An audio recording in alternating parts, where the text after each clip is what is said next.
आज मी बनवत आहे ओली भेलची आंबट गोड चटणी। त्याच्यासाठी मी 1.5 ग्लास गरम पाण्यात 40 ग्रॅम चिंच भिजत घातलेला आहे, 1 वाटी गूळ, 1 वाटी साखर, 1 चमचा लाल तिखट, आमचूर पावडर, हिंग, काळं मीठ, धना पावडर, जिरा पावडर आणि चवीनुसार मीठ घेतलेला आहे। चला तर आपण ओली भेलची आंबट गोड चटणी बनवूया।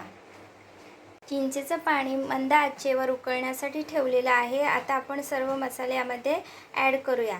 प्रथम गूळ,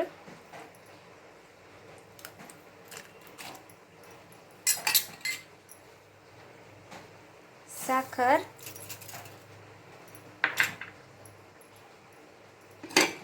काळं मीठ, चवीनुसार मीठ, हिंग,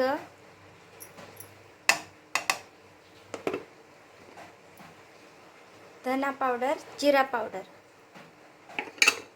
आता आपण याला गूळ साखर वितळेपर्यंत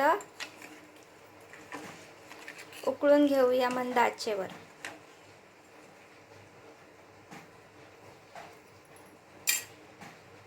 चटणी आपली झालेली आहे। मस्त साखर गूळ असं विरघळलेलं आहे। आता सगळ्यात शेवटी आपण मसाला ॲड करूया। मस्त ओली भेलची आंबट गोड तिखट अशी चटणी आपली झालेली आहे। आवडल्यास लाईक करा, शेअर करा, सबस्क्राईब करा। थँक्यू।